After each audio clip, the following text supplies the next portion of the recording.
Hey, welcome to the show. You are listening to the Roosic podcast. We are a roots music podcast based out of Nashville, Tennessee, where we talk to the local music scene and beyond. Our guest today is Jim Gray. Jim Gray owns an artist services company. He helps artists with things like management, marketing, promotion, distribution, all of that. Check it out.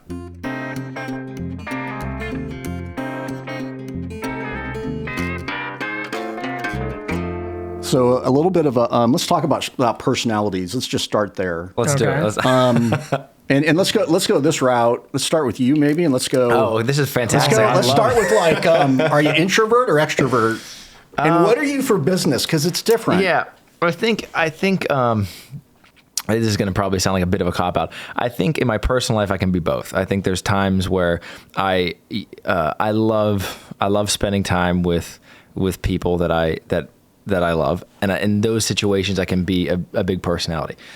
There are absolutely those days where I just want to sit at home and play guitar and not interface with that at all. I think when it comes to the business side of things, I'm probably much more the former. I'm a bigger personality, because in a way, it's sort of turning that on and acknowledging, okay, not in this sense, like not in the sense that there's cameras rolling and I feel like I need to perform, but just when, Brian and I and Alexa and I sit down and we've got to talk about stuff for the podcast or whatever it might be, I think that I probably bring more energy to the equation than other moments of life. Yeah. For me, it's it's a contradiction, because sometimes in business, like I can turn on, the voice and the personality and and I've got a lot of training. I've got, a therapist. I've got an executive coach. I've got everything that somebody needs or should have, if you want to be successful. I've got mentors and people speaking to my life. But when it comes to like my personal life, if I manage, my whole thing is energy management, because it's not that I don't like people, but they drain me. Yeah. Right. And so I'm that kind of introvert. He's definitely in that camp. I get drained for sure. Yeah. And it's like, I went to a show. So I had a dinner Tuesday night, a show Friday night, today, and some other, and people in town and all kinds of stuff. And yesterday and this morning, I kind of just rested because I wanted to have a good reset for the week and plus be ready for this. Yeah. But energy management's big. And then when I'm in the music business, I saw a quote today by Alex Ramosi that said, one thing that I learned a long time ago was that if you really care, you'll build more process. I would say I care deeply about people and process. I care deeply about people and what they go through. So I try to build a lot of process, because I don't have the extroverted side that's needed sometimes to keep going. Mm-hmm. I've got to that's why everybody on my team, everybody involved on some level is an extrovert, or at least can play the part. Yeah. So I can imagine too, working in this world with musicians, I would venture a guess and say that most of the people that you're going to be working with lean much more heavily towards that extrovert side, just naturally I think there's a huge benefit to being that way in an industry like this. Yeah. And I'm sure that what you bring to the table, sort of on the inverse of that, probably does a great job of grounding the folks that you're working with and allows them to have something constant they can bounce ideas off of, and that can maybe be a little bit more reflective, because we all know, I love my musician friends, but we're all a little crazy, and there's a little bit of it can be a lot of personality in a room with a few amount of people. Do you find that, first of all, actually, before we even go down this rabbit hole, I want to know, give me some context on how you ended up in the music world here, because this is sort of an interesting place, I think, to end up for a lot of people. Well, like a lot of people, I ended up not coming from anything musical or creative at all. In my childhood, I'm a natural creative who happens to be a fairly decent creative and nonfiction writer. I've got some poems published and a chapter in a book and all this kind of stuff. And so writing is like my sweet spot. Mm-hmm. And I write every day, but but the family I grew up in, my dad owned a logging company. So my dad my grandfather, my great-grandfather, my uncle, and my brother were all in the logging industry. They're like timber fallers or woods bosses or, owners or whatnot. So you're the odd man out here. I am the odd man out. My dad made it really clear. He's like, son, there is no need or no place for creativity or daydreaming out in the logging woods. Someone's going to get hurt. And I was like, all right. But what he did teach me was how to work really hard.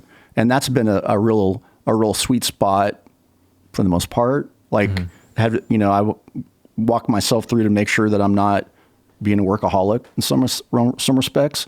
And then I was 10 years in Fortune 500 out of college. And then right after that, I went through some changes, and then I got a side job, like a side hustle as a creative director. Okay. At a nonprofit. And then when Fortune 500 started falling apart, and somewhere in the 2008s or something like that, the market really crashed or fell through for some of the things I was doing, and I started consulting. I was like, man, I've got enough going on. I know enough about marketing and enough about how to manage people and process and other things that I could probably do my own thing. So I started a consulting firm. And then in 2011 or something like that, I got hired by a record label that was based in Colorado and worked there for a while and met a bunch of people I would have never met had I not taken that. And it was, just to be like really transparent, it was an entry-level job. Yeah. I was in my early-ish 40s or something like that and had a family, but they gave us a relocation package, even, packed up the house, moved that's wonderful. Got the full Monty with relocation and all that. And then I moved to Nashville at 50. I'm 56 now. And so a lot of the things I've done happened from 2018 until now, a lot of the bigger things. Mm-hmm. It happened when I just sat down and made a decision and said, well, I've got enough relationships in the music business. People seem to trust me.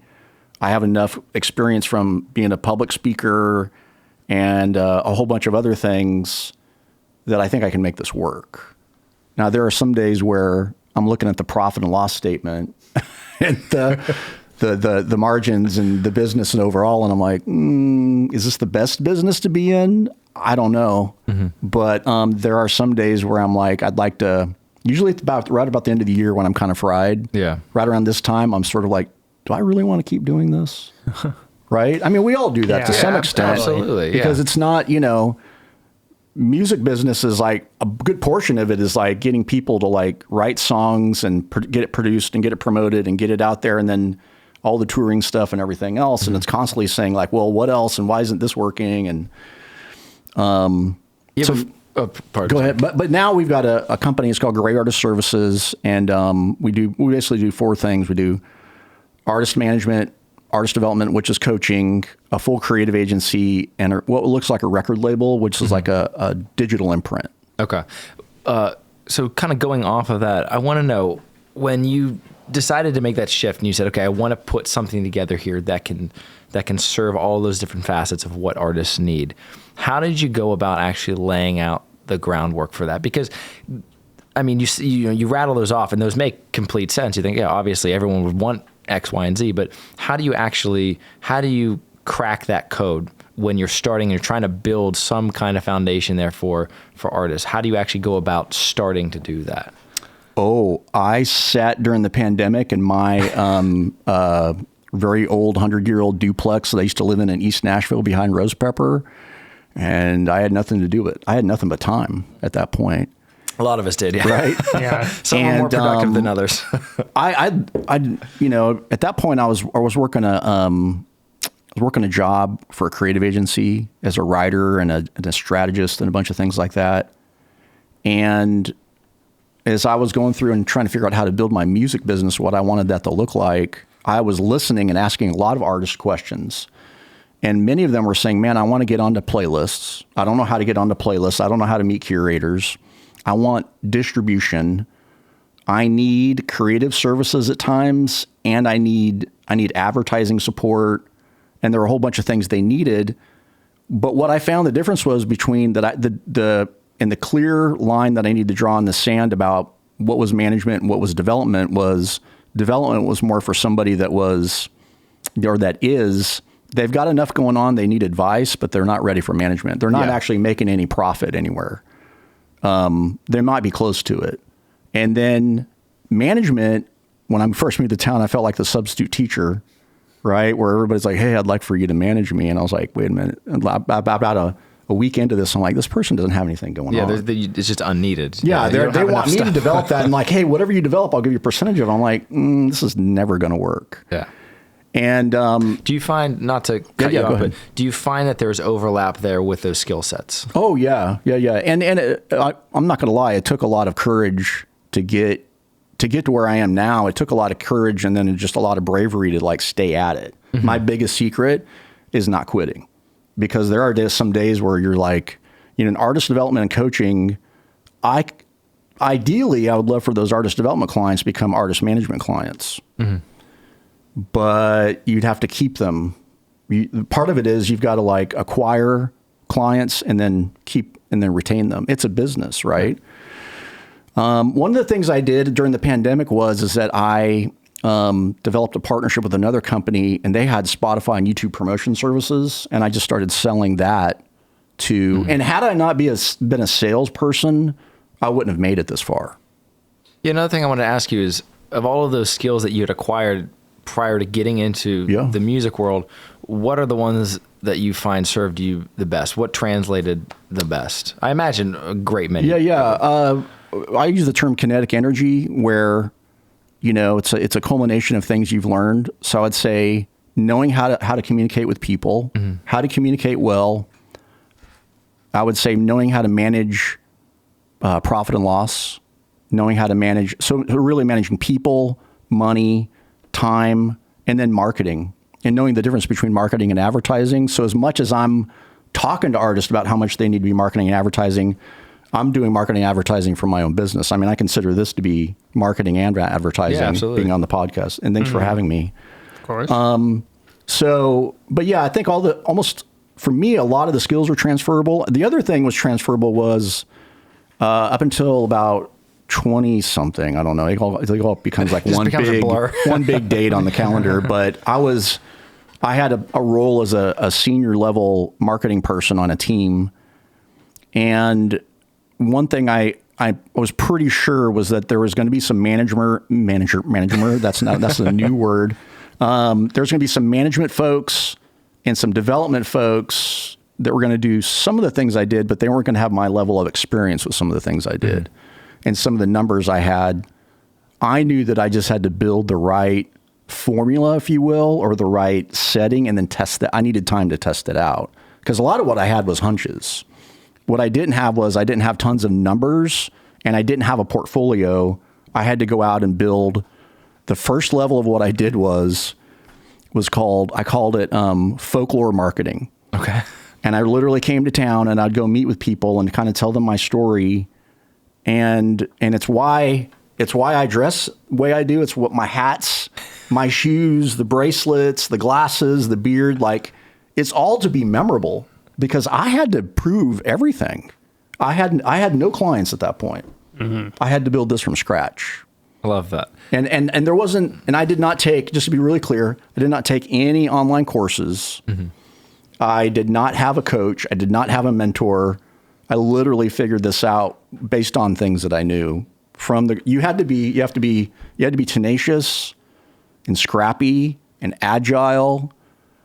And that's where really being the son of a lumberjack kind of pays off, because the one thing you know how to do is work really hard. And to build that from the ground up, I imagine as frustrating and as just mind-numbingly frustrating as I'm sure that was in the beginning, I'm sure that there was also just tremendous benefit to being able to go piece by piece in that way and say, okay, what works here and what doesn't work here.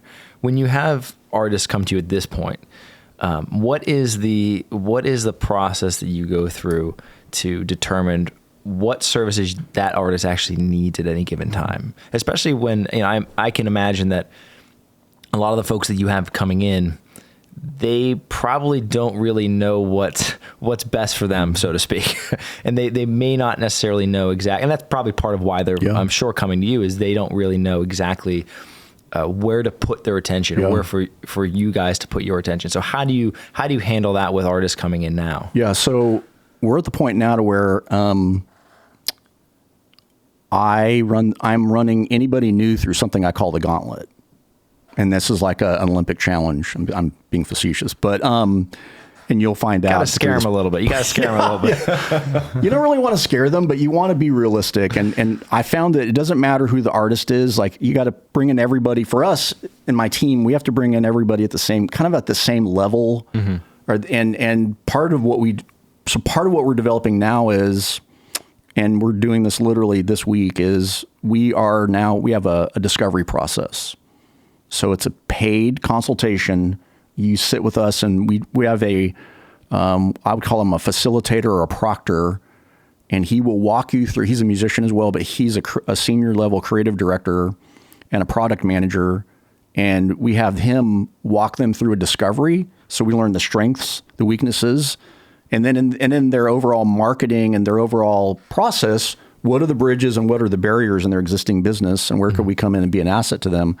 And we're not even saying at that point we want them as a client, because we have to then sit down and have an actual meeting with them and review all that and be very direct and candid about all that information, and then say, based on this, would you be interested in working together? And then here's 3 options you can do that. Because for us, we've already proven that we can do that over and over and over again. I mean, since the pandemic, we've marketed about 500 songs.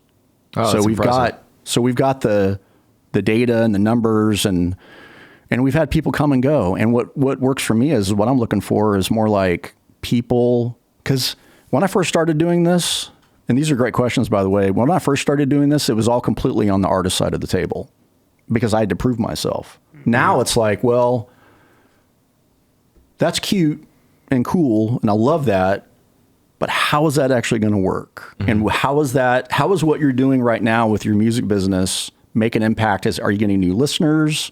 Are you getting new shows? Or is it all just, well, I'm here to write songs? And the other thing I found in the music industry is that people have different emphasis. Some people are like, hey, I came to town, I really wanted a pub deal. Right? And then, or some people came to town and they're like, man, this is going to take me a while to figure this out, because, there's the kind of rule of thumb that it's a 10-year town, which has its own podcast now, which is a great podcast, by the way. But you have things like 10-year town mantras. And then you've got some people that they just go and work a full-time job to figure it out, because and then I ask, is like, well, is music a hobby, or is it a side hustle? So some of that is like qualifying the overall, like what we want to be is, we want to be holistic, and we want to be a business, right?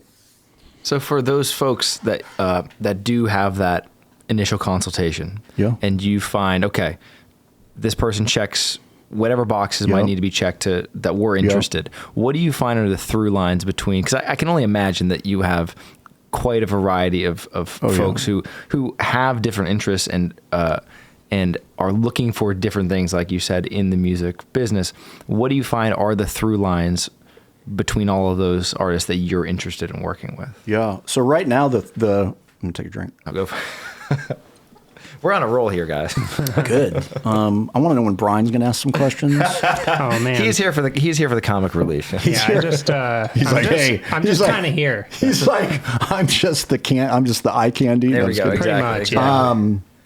And I'm like the bearded sage in the middle, or at least I play one on YouTube. All right. So what was the question again? So of all those folks who come in and you are interested in working with, what is the through line with all those? Okay. So number one is your music, your song. You have to have great songs and great music, and you've had to have like proven yourself in some way. And then I would say, so it starts with great songs, and then, because we're going to put people in rooms with other people. Like, we have people on our team that are top liners. Do you know what a top liner is? Yeah, we've talked to quite a few folks in the sort of songwriting business and that sort of thing. So your audience probably knows what a top liner is. I mean, if you could give them a rundown, that'd be great, because I'm sure there's some folks who are watching this who have no context at all. It's somebody who's going to come in that's going to help you write. It's almost like somebody would be like another writer who does this enough to where they're going to write the melody. Yeah. They specialize in the melody. They usually have a publishing deal, and they're working with a producer. So ideally what we're doing is we're looking for people we can put in rooms with the right people. And by the way, as I was doing this, I had a good friend of mine, came to me and said, or we were having a coffee one day, and he said, well, why are you as the manager, why are you putting people into rooms? And I said, because that's what I thought we were supposed to do. And he looks at me and he goes, well, bro, that's what a publisher does. And he goes, are you a publisher? And I was like, mm-mm. And he's like, we need to get you set up with a publishing company, because he goes, you're actually providing services that a publisher would provide. And he goes, you're probably not even charging for it. Mm-hmm. And so that's something else I had to think through. Much like an artist, it's like every day there's like a different piece of the algorithm or a different part of that. But anyway, getting back to it is like, we're looking for people with great songs that we can develop. And that's why I have at least 2 people on my team that have pub deals. And so that we can coach them through like great songwriting, writing with them. That all has to work out financially as well. So some of this is like, you got to talk through really candidly about what does this all look like? And then what's the financial plan behind all this? Because everything that we do, it all takes money. Like the music industry takes money. It takes money to do things. So it's really about scope, schedule, budget. But I would say that the top thing is we're looking for great people who can write great songs that we could develop. And then inside of that, we have a lot of our own process. Like we have our own record label called Redwood Highway Records, where you get pitched to, editorials on Spotify and Amazon and all that, Apple, all the things. So we're looking for people with great songs. I'd also say that we're also looking for people that have great work ethic, that have already proven themselves. And then the gauntlet part is more like, hey, I would love to work with you guys, but I'm not quite there. And it's almost like you're going to start off at more of a junior level, where it's like, we're going to have like A team and B team a bit, because you've got to prove, you can't have everybody in the same bucket. Mm-hmm. And so that's just artist development. I'd also say that we work with a lot of people that we advertise their music on both Spotify and YouTube, where we're doing playlist pitching or YouTube advertising, that are not our actual clients. They're like they might be our repeat clients, but most of the time we've gone out and built a relationship with their music producer, and that music producer has referred their client to us. Okay. Yeah, I wanted to touch on that. I also want to talk about the label side of things as well. But before we get into that, prior to my current job teaching, I worked in publishing for a little while. And one of the things that I wanted to ask you about is that world, not just publishing, but the whole music world itself is changing so rapidly right now. Even in just the handful of years that this has been your world, how have you found that's changed? What's the shift been? Have you found any patterns there, or is it just every day is a new puzzle you've got to solve? I wouldn't say it's so much of a puzzle as what I look for is that, well, for me, in my business, we're investing our time, a lot of our intellectual property, like how we think and what we do, and our relationships into somebody. So for us, that's why it really matters that somebody's on a 3-month, 6-month, 9-month, or 12-month contract, because we're trying to make a development process for them. Okay. And it's hard to do that if you're thinking about everything's temporary. Yeah. Because you at some point you're just like, hey, we're better off not doing this if you're not going to go any further. And I'm sure that's hard too for you. I mean, we're all human, and we get invested in these things. You know, whether it's a human relationship we're getting invested in, and we want a good outcome for these people, or it's just you get dug in because you thought, I've invested all this fucking time and energy into whatever it happens to be. Yeah. I'm sure that has to be a skill set in and of itself for you to learn when to be able to really hunker down and keep at it, and when something just isn't working. Yep. So the biggest, I would say the greatest, no, this is typical Jim Gray. I'm going to go ethereal on you for a second. Actually, the best thing that I can do to serve my clients is to be grounded every day. And so I do that through 4 things. I write every day, which is journaling. I walk every day. I lift weights every day, which you can tell how buff I am. And then I work every day. Even today I worked. I did all those things today, because in order to serve my team and my clients effectively, I needed to be grounded every day. And so, so there's like a mental part of it, because it takes some tenacity and some belief. Because for me, as being the team leader and the big boss, is like the one thing that people need from me is confidence. If that confidence isn't there, and if I'm not feeling it that day, chances are I'm probably not going to talk to a whole lot of people, or I'm going to be very candid with them about where things are. Mm-hmm. Because part of this takes a lot of like courage on both sides, and I try to, it's in other words, not donate, but it's like I actually have to project that courage onto the artist to help them believe in themselves. That like, hey, I see in something in you that you don't quite see yet. Mm-hmm. And some of that is like, exchanging comfort with them. It's like, hey, we've all been there, and the business side, our business framework is pretty, in some ways it's set in stone. It's like, because we look for the continuity thread between the song that was written and when it gets produced, and then it gets released, and then it gets, all the lifetime of that song, because chances are you're going to be performing those songs before an audience, if you get that far, for years. Yeah. Do you find, and this is just my own ignorance as to kind of your business model, but are most of the folks you're working with performers in some capacity, or do you have folks come in who that are just interested in the songwriting part of things, where they're never going to be in front of an audience? Is it? Do you find that ratio? Oh, sorry. Yeah, no, you're good. I think that most people that are coming to us, they're already playing live.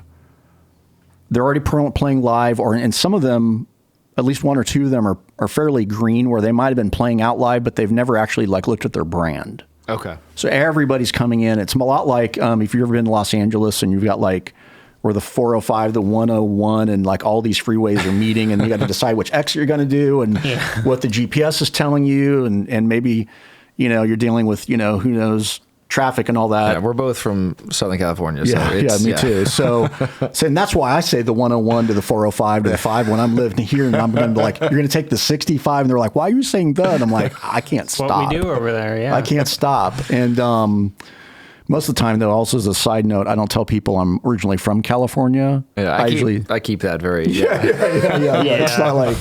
Yeah, although it depends on where they're from. If I find out they're from far northern Cal, I'm going to be like, yeah, we could probably be cousins. Which part are you from? There you go. So I'm raised in far northern California by the Oregon border. I went to high school in Mount Shasta. Okay. Very nice. Yeah, and my dad lives out in the mountains west of Redding now. Beautiful. So, very nice.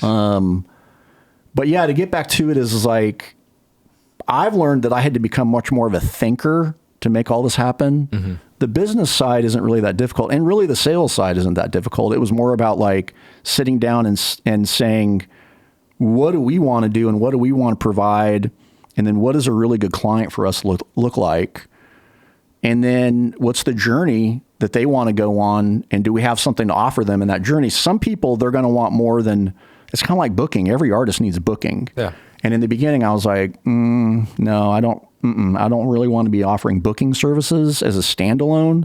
We might do that to support somebody and help them recruit their own booking agent, because there was a big need for that. But I didn't really see where we were going to make a ton of money off of like being a booking agency. There's people here and other places that already provide those services. How did the record label come about? How did that side of things? Yeah, so the record label came about because as I was looking again at the continuity thread between the writing of the song and the producing of it, and then there were a lot of artists that were using different distribution platforms of their own. I wanted them to make sure that not only were they going to get on curated playlists, but could we get them onto editorial, and then could they have like more marketing support behind them? And so I started vetting different distribution deals. Basically, I looked at the Orchard. I looked at Sony Provident, and then I looked at another company based here in Tennessee called Syntax Creative. And it ended up, originally I had one deal with somebody, and then the thing about deals is that it's, in my mind, it's always temporary until it's always. I say this a lot, is that it's all fiction until it becomes fact. Mm-hmm. You can have a contract with somebody, you can have an agreement with them, but if that never happens and it's a mess, then you're probably better to move on, or to have your lawyer ask to see if you can get out of it, or fulfill the contract, whatever you need to do. But like, But I was looking for a way to help my clients have more longevity and have more exposure. And the only way I could do that is I was like, well, could I get a distribution deal by not being an artist? And in 2023, I did. And I got offered a deal where that company, basically, I have the distribution deal, and so Gray Artist Services offers the distribution deal to the artist. Okay. And so I think as of last week or something like that, we've distributed well over like 100 songs now. Oh, I love that. So that's fantastic. And it's become a big passion point. So that label is called Redwood Highway Records because it represents where I was born and raised, where my family's from, and I was like, why not take kind of the old and put it in with the new, and it's been beautiful. Some of the people that we serve now, we have that problem of we have different types of clients where we've got distribution clients, a management client, multiple marketing and creative agency clients, and then we've got distribution clients. Now, some of those are cross-pollinating. Mm-hmm. And so that's where you just got to be really smart with, the numbers and your reporting and all the transparency and all those things. And you got to put on your big boy pants and have like whole days where you're lost in administration. For the folks who are listening who may not have all the context for this, for something like playlist placement, right? Yeah. What is it that a service that you guys are providing, what is it that service can accomplish that an artist on their own, they don't have the ability to do that? Yeah, that's a great question. So we have two things. We have playlists that we've either acquired or built. Most of them we built through our own ads, or we built through our own relationships. And then there's so it's basically a business to business type of model. And then we've got relationships with other podcasters. Not podcasters. We're on a podcast. Playlisters, podcasters. Yeah, same thing. Producers. It's all it's the alliteration thing. But and we don't even have to edit that one out because I know I'm on a podcast, but my mind is playing the P game. If you could hear all the dumb shit I said in this thing, you're fine. Yeah. I'll keep that one all day. But let's see. Okay, so and with playlisting is that we started the playlist pitching because artists needed something, because the editorials are great, but then editorials are limited too. Mm-hmm. The curated playlists, listener-based curated playlists, sometimes because what you're trying to do is you're trying to kickstart the algorithm. Mm-hmm. Everybody's playing against the algorithm. I don't care if you're on Reddit or Spotify or YouTube or whatever it is, everybody's playing against AI now. And we have been for some time. And so what we're trying to do is we're trying to it's like if you've got a lawnmower that isn't starting, sometimes you got to spray some stuff on the carburetor or whatever, and you got to basically create what's called a choke to help jumpstart it. Mm-hmm. What we're trying to do is we're trying to help kickstart the algorithm to help your overall numbers. And our goal is creating opportunities for monthly listeners. Okay. And so we do that by offering. Now we're actually full transparency. We're only offering to pitch you. We're not guaranteeing you're going to get picked up. Which, I mean, that's best case scenario. Yeah, though. I mean, because And the minute I can do that, when I can start predicting the future, my prices will all go up, Brian. They'll totally go up. But our process is that we have to listen to the song and approve it to work it in our portfolio. Okay. So number one is the song has to be good enough for us to pitch to our relationships. Once it's approved, we give them a recommended, and we've got basically increments of 5, 10, 15, 20, bundles that you can buy. And then based on that, once they make their decision, they're like, yeah, we're green light. We love it. My team loves it. Let's go. We send them an invoice. We schedule the order. And then we pitch on Tuesdays and Thursdays. And some weeks we're pitching anywhere from 30 to 100 plus songs that night. Oh. And it's become a whole beast. But and then there's the reporting side of that where, you'll see that the real-time ads to those playlists, you'll see that on your Spotify for artists. And then at the end of that, we send you an actual old school analog PDF report. Just be like, hey, here's everybody we pitched to and any feedback they gave us. That's great. What percentage of songs that you pitch would you say actually get picked up? Just curious. I mean, I would say if we quoted it and they did the package we recommended, and if let's say it's like a 10 song pitch, I would say if we pre-listen to the song, I would say on the most part we get, I wouldn't say 100% approval rate, but we get pretty close. Nice. Like we can get within like very rarely, I would say there's like a 2 song decline, maybe 1 or 2. It really depends because we're pitching to curators, and that's their baby. That playlist is their baby as much as my business is my baby. And then on the YouTube side, it's totally different where I want to see the song and make sure there's like, you haven't, shot or killed or maimed anybody or harmed any animals, or you're not using like explicit language and some things like that. Which gets really funny sometimes because, depends on who directed the video and everything. It's really subjective, but, and then we've got YouTube advertising, and both are relatively the same pricing. But again, we're trying to offer like ancillary support. What I didn't know was that back when I first started doing this, and around 2021, where I did almost 200 songs and videos that year, which is nuts.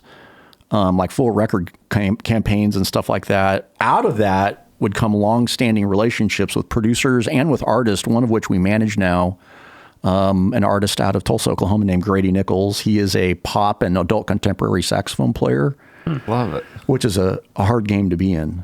And so he and I have been working together as of January for 4 years. I've been his manager. Oh, that's beautiful. So yeah. What, I'm sure that this probably sways more to the country side of things, just given we're in Nashville. But what does the variety look like in terms of genre that you guys are dealing with? Oh man, it's all over the place. It is, I would say these days it's Americana, indie rock, folk, pop, adult contemporary jazz. I mean, it's all over the place. And then, and I'm finding that I'm seeing all the genre bending with like folks that are doing like country emo, like Lakeview, right? That's been a while around a little bit. I kind of dig it. Right. It's because it's a different level of things, and because you get that country has that familiar sort of, almost familiar sort of sound to it. It's like very familiar, very laid back, very easygoing. And then the emo side is a little bit more of that, like, but this is how I feel about it. And, but I feel like we should have all these like YouTube shorts or Instagram shorts where we're like reviewing songs. That's a whole nother project, but, you got to be careful having me on your podcast, because we're probably walking away like doing some business together, or at least getting in trouble later. But yeah, the genre bending is real. And then, always trying to think about like because then we've got a management client who does this. We got multiple artist development clients. We've also got the CCM side. And then we've got a whole bunch of pop people. And then Americana songwriter. Americana is like this big bag of very diverse music sometimes. And I find that sometimes people will be classified as Americana when I'm like, I think it's the really singer. Like they classify Chris Stapleton as singer-songwriter, or mostly Americana, but he's really sort of like, for me, it feels like Southern rock. But again, sometimes it depends on, if you're listening that in the distribution system. Yeah, and we're living in such an interesting time as well, where I think just due to the nature of the beast. I mean, we have all of this accessible at our fingertips. Yeah. I mean, all of the history of recorded music is right there for you, which is, it's incredible. And so I think Brian and I have talked about this extensively, but even just the idea of genres themselves, obviously they're incredibly useful from a marketing perspective, but on a sort of creative front, they're almost dissipating in a strange way, because all of the prerequisites for what genre actually is are kind of going out the window in a weird way. Oh yeah. We sponsor a writer's round at Bobby's Idle Hour on Music Row. Love to have you guys come out and play sometime. That'd be you great. An artist too? I play guitar. Brian is one of the best guitar players you'll ever hear in your life. So he's a jazz guitar player. But I'd love to have you come out and play on the round. And, but I've seen it. We've had, we're is in that partnership that we do. It's 615 Stories and Sound. I might have said that wrong, but it's fine. You can DM me and find out the information, but don't quote me on that. But we do it at Bobby's Idle Hour down in Music Row, and it's last Tuesday of every month. And we've had, folks in there that were like some of the original songwriters from Smash Mouth. We've had like, country, songwriters that have just gotten their first like pub deal. And a bunch of people have written songs. You're just like, oh man, that guy wrote that song and they wrote that song. And then some people are just up and coming. And it's been super fun to get involved in the community that way. Because again, I would never meet all those people had I not been involved with the writers round. Yeah. You know, Nashville is such a beautiful place because I think as much as folks can get frustrated, I'm sure, because it is the skill level here is so high. And if you don't come into this with the right mindset, it can just crush some people. But the flip side of that is you are constantly exposed to all of these people who work at such a high level that I think if you're willing to just, take that beating, so to speak, there's so much you can learn. I mean, I even just going to, any writers round that I've been to, even just like an open mic out here, whatever it is. I mean, I say this all the time to Brian. I'm sure he's sick of me saying this, but the guy bagging your groceries at Publix is probably a better guitar player. It's insane. Or that barista exactly. at Dose or wherever is. I'm like, I see people working at Dose or working in different coffee shops or all over the place, and I'm like, oh, that's so and so. Like I saw them at wherever. Yeah. But I think there's something to rising to the occasion, so to speak, where some folks they get into that situation and it can be very disheartening in a way because you realize, okay, even though I might have been the big shit and from wherever I was coming from, here nobody cares. Nobody cares, and I think for some people we care. We want to give everybody the benefit of the doubt, but it's like you gotta start. I saw somebody on another podcast this morning. Tay Lewis has got a podcast, and he was saying that that's what his question he was asking is like, it's like when you move here, you got to prove yourself all over again. And it takes some time. Like there's been people that move here, like they already had 10 years of experience moving here, but it's different moving here. And I would say too, that most of the people we're helping and most of the people we're coaching are outside of Nashville. We're helping a lot of people in the Midwest, New England, West Coast, because, and we've had clients now that have relocated here. That's another thing I wanted to ask you is I kind of imagine that a lot of the folks that you work with are actually outside of the Nashville world. What do you think are some of the drawbacks of the Nashville scene here, if there are any? Yeah, I think that it's still good to be here if you're focused. I think there's a lot more distractions, and there's a lot more industries here now than just music. 8 or 9 or 10 years ago, and probably the three of us were thinking about moving here. There was like seemed like there was a lot more focus. I think now I would say move here if you feel like you got goals and you've got some revenue and some things. Now, again, from my perspective, I only see what I see. And I'd have to actually leave the house to actually see more, but I won't. But I think that having some good contacts here, I encourage people to do trips out here more than I encourage them to move here. Now, there are some people that are already doing music full time somewhere else. And if they moved here, it'd probably take things to another level, but you still need to have a plan for things like how are you if you're making all your money off shows and you move here, you're going to have to supplement that income somewhere. Yeah. Or know that you can go back. I think a better plan is that the coming and going strategy. I see a lot of people from the West Coast and the Rockies and Midwest and New England, all that come and go from town. I think this is still one of the biggest hubs for creatives in the songwriting space. All that being said, there's a lot of great songwriters all over the United States and the world for that matter. Nashville, I think, just has the biggest collection of them. As to whether or not we're still fostering that community like we used to, I'm not really sure. Yeah. And I think for something like, if something is like this silly podcast, I think that this is a great environment for that because you can be in that central hub. Yeah. That being said, I think that if you do want to be a performer, if you want to be working outside of that jump in when you need to, that approach might might have some real merit to it. And I mean, Brian and I, we met in college, so we've known each other a while now. And, after that, it was really, okay, do we want New York, LA, or here? That's kind of the question everyone who is interested in getting into the music world kind of has to ask themselves. Or at least it seems like that was the question at the time. And both of us had spent enough time in those other places to be like, let's try Nashville. And neither of us had ever been here before. We came out to check it out just a few months before we moved out here, I think. And neither of us had ever been to Nashville before. And I do think, again, if you're doing something like this, there is immense value to it. If you want to make your living playing shows, that's not to say that can't be done here, but it is a lot harder. Oh yeah. Do you find that you deal with folks who kind of get themselves in that conundrum? Because for me, for a long time, I could get to a dark place. Just as a person, I could get to a dark place.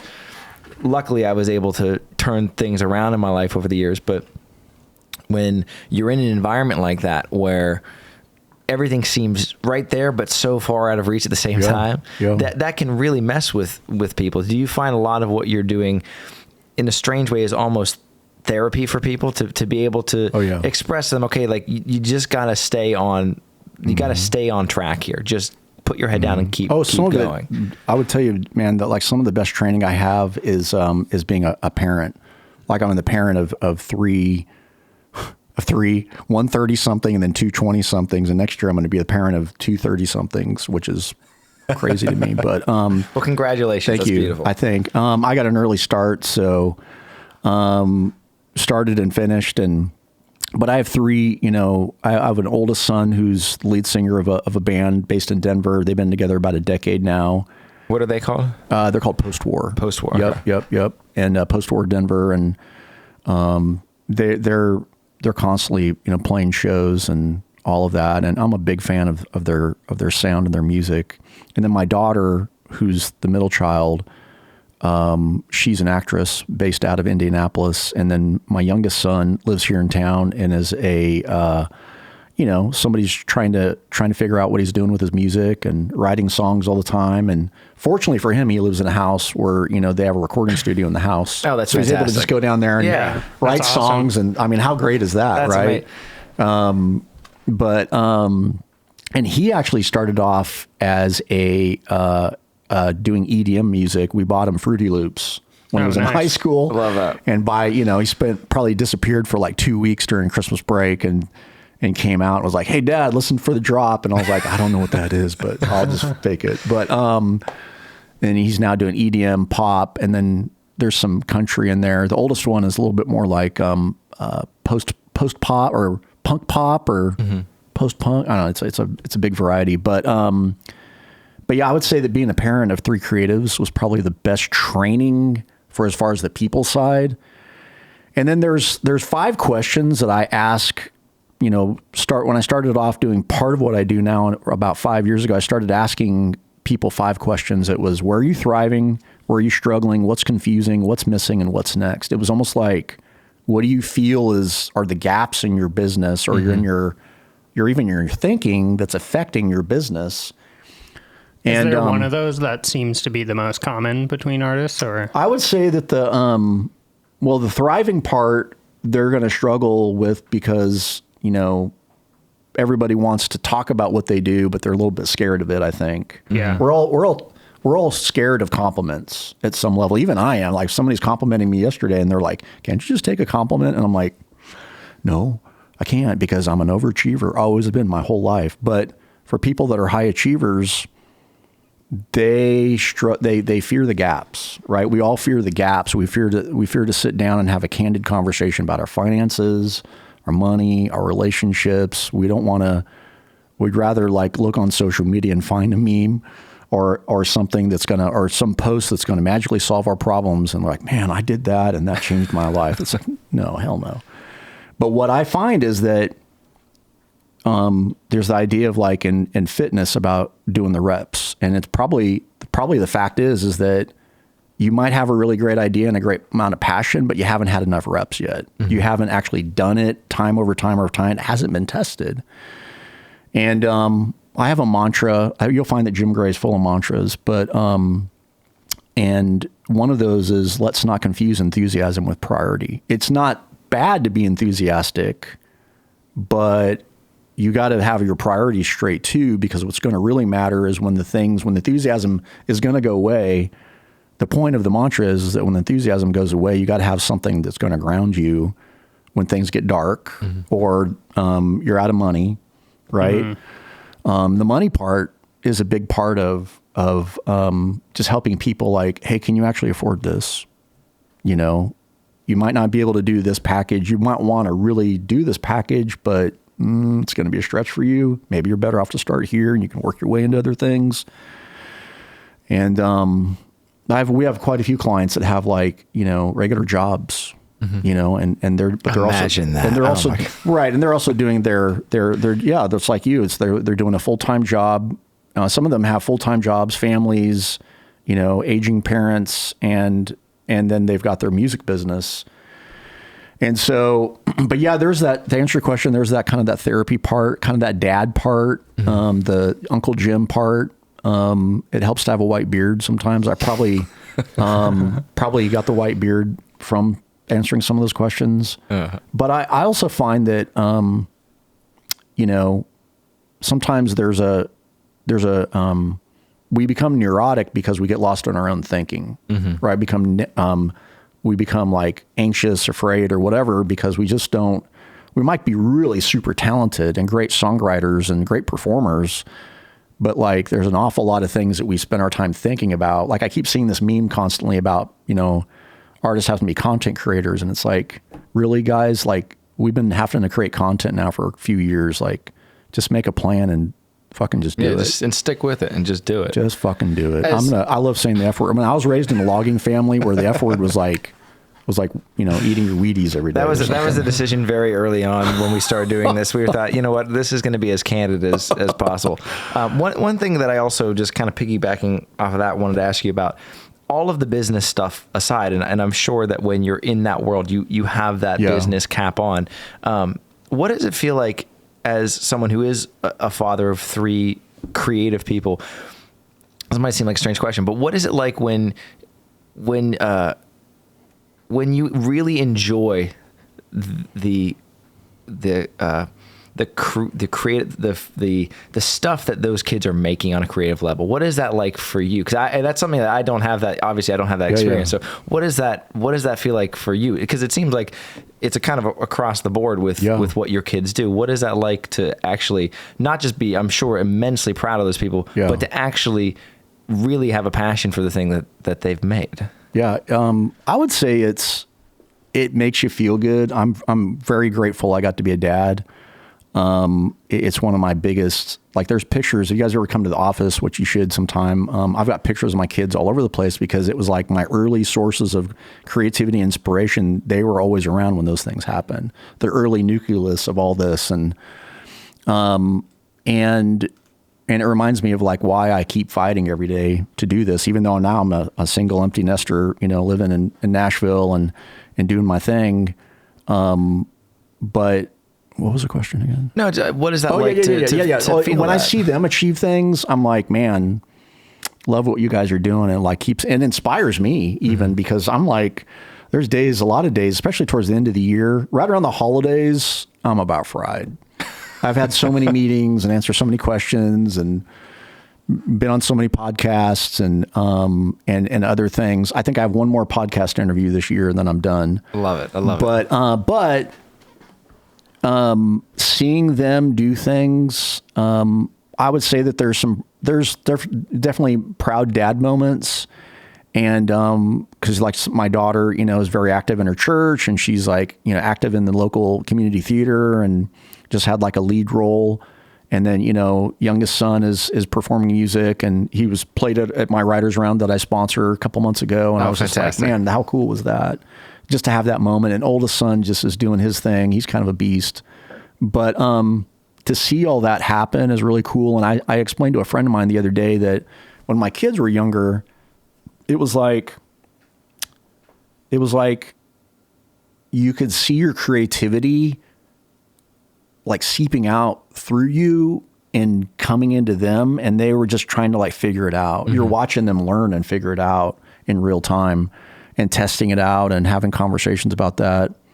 Had I gone back and do it all over again, I think I would have spent more time I think we already invested a lot of time and energy into them, but I think I would have thought more about like, now it's like if I made a bunch of money, I'd want to like give both my sons like an EP or something, and to give my daughter some, it's like I'd love to gift them something. And most days I'm just trying to figure out like, what am I going to eat for dinner? Yeah. I mean, that's even tonight. I got to, I'm probably going to go have tacos because that's the easiest thing. Yeah. But that's the age-old question about what are we going to eat for dinner?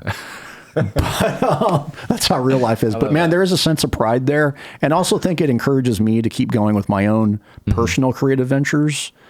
The music business can encompass your whole life and kind of like, kind of swarm you with a lot of different stuff and the overthinking and all that. And it's like the week of Thanksgiving. I'm going to take most of the whole week off just to rest and not work.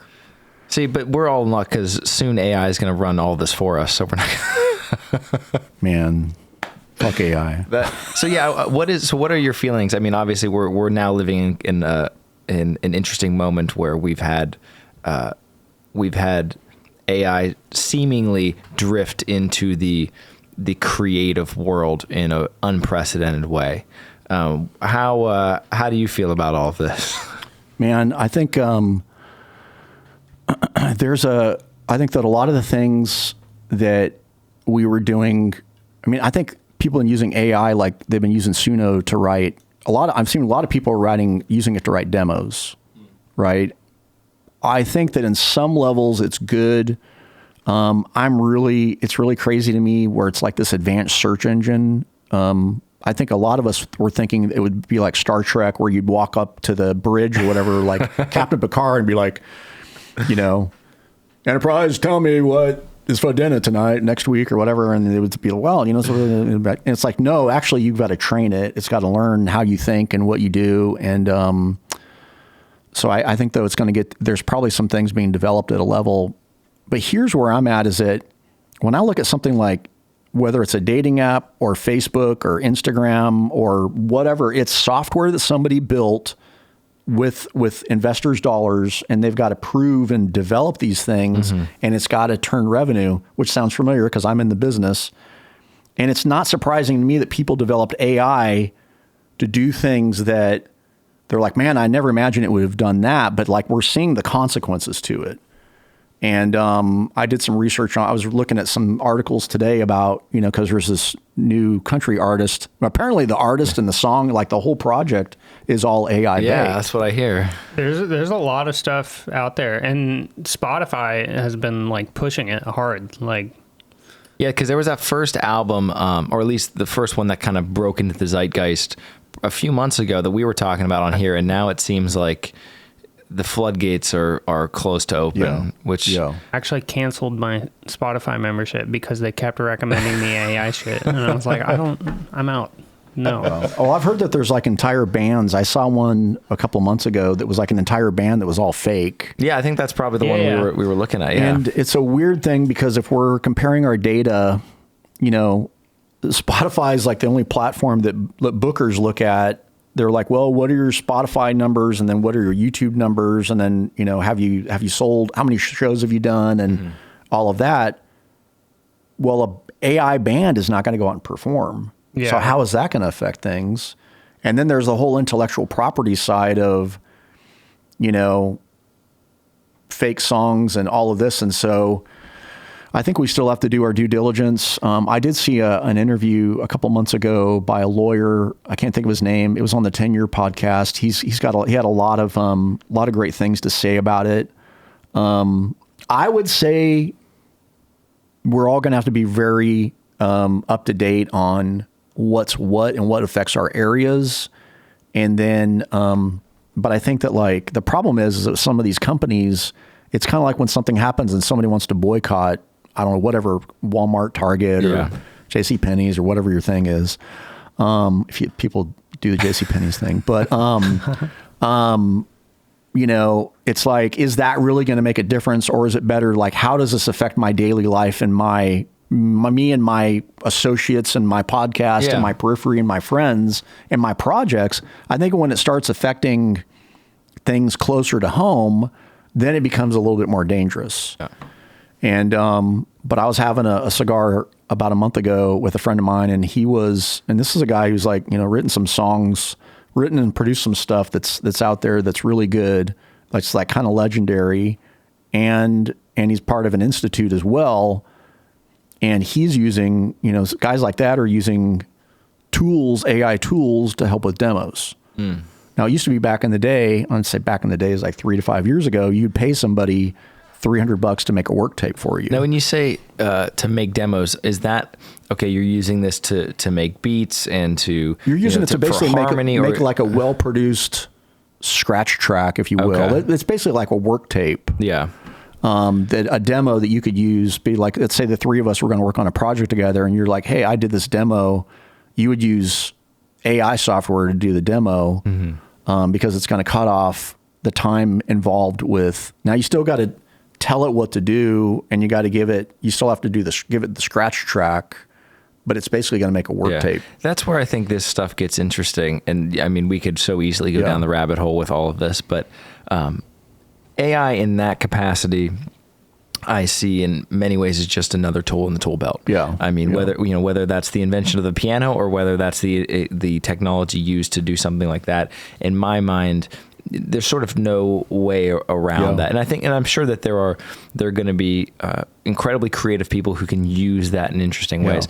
Where for myself, it gets strange is when the human creative process is out of the equation. And whereas we're getting to a time now where these algorithms can take in all of this input of what is successful out there, what is getting the most streams, most plays, what are the melodic hooks or the lyrical content that works for people, and can distill that down to something that is, I mean, by definition, not art. I mean, it's something. It doesn't mean that that's some kind of sin against man, but it is by definition not art. So that's where I think this is going to be very interesting. I don't think there's a way beyond that. I don't think there's a way where we can. I don't think there's no way around it. There's no way around it. I don't think there's a way where we're going to live in a world where that doesn't exist.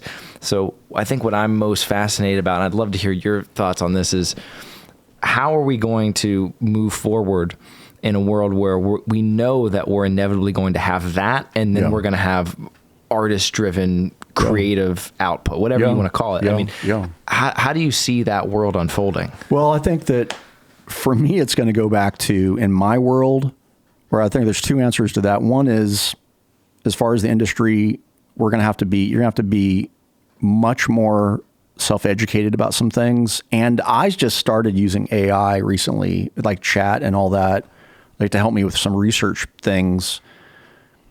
Being a writer, though, and an editor at times, I don't need AI to write me something. Like I can write a version of it and edit it. Maybe I could have it edit it, but I was already using whatever software for that. That's like a grammar and editing software. But Grammarly. Okay, yeah. Tools like that were already available like 3 years ago. But I think that like on the industry level, it's going to offer some challenges as far as like where it affects me and my business and my team and my clients. I think everybody's going to need to have a plan for it, or at least, like I've had artists ask me recently, like, hey, what is the industry saying about Suno? And I'm like, well, there's this thing called Google. You could go look it up, or you could ask Chad about it. But having some different options about what are the pros and cons of using it. If you go into like LinkedIn, and there's a huge music industry has a big collective of people on LinkedIn. But again, it's like finding sources that have done things that have tested. I'm more interested in sources that have like, we done a case study and we tested it out and it did this. Yeah. I'm more interested in learning that than I am like learning everything from scratch. I'm not going to get any younger. I don't want to learn everything over from scratch again. Smart man. Right. I only get to have this white beard once apparently, but yeah, I think that like learning is a big part of it. Listening to podcasts, don't run from it, because it's not going to go away. No, absolutely. And if you have a problem with, like, if you need, I would just say, like, if you just go and like do your research on it, ask a friend, you know, you can direct message me on Instagram and ask me questions, and my team and I could help you answer those kind of things. But it's like, those are the kind of questions that, over the next, 1, 2 to 3 to 6 months to a year, that I'm going to be making content about regularly, either on my YouTube or Instagram or somewhere like that, because what I'm finding out now is that there's a ton of questions. In fact, most of the time I find there's more questions than there are answers, or where I'm getting the same, or nobody's listening because they're asking the same questions over and over again. Well, it's just a strange time to be, one, it's a strange time to be alive, but it's a strange time to be wanting to work in that world, because all of a sudden now something's on the table that I personally don't think you're ever going to get away from, that human desire to hear something that another human being has made, or whether it's a painting, whether it's a song, whatever it might be, on a sort of very basic nuts and bolts level, I can imagine that AI will be able to do just about anything. Yeah. But I also know that it took John Prine to write a John Prine song. And it takes those people to be able to look at the world through that lens. Yeah. And again, that's not to take away from where AI, I think, will inevitably go. We're going to get to a place, I think, where it's going to be very strange very quick. But just yesterday, we lost one of my heroes. We lost Todd Snyder. And for me, that's a big loss for the world. Yeah.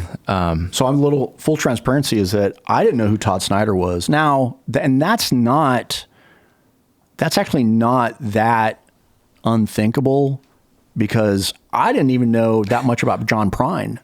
Because think about it, I'm not a musician. Now, I've worked in the music industry, but I only started in 2011, so there's a lot that I didn't know. Oh, for sure. And I've also learned to like not say those kind of things. But another part of me is like, well, I don't have anything to prove. But I've made a lot of friends. Like a friend of mine who's got a great podcast called the Morse Code Podcast, Corby Lenker, wrote an article this morning on a Substack, and I read his story about interacting with Todd, about how Todd was supposed to be on a show just in like the past couple of months, and then like never made it to his front door. He made it to his front door, but like never called him or anything. And he never got on his podcast. And then another friend of mine, Amy Spees, who was reflecting on that. And I'm seeing other people on Threads and places like that reflecting on it. And I really didn't know much about John Prine and some of these people.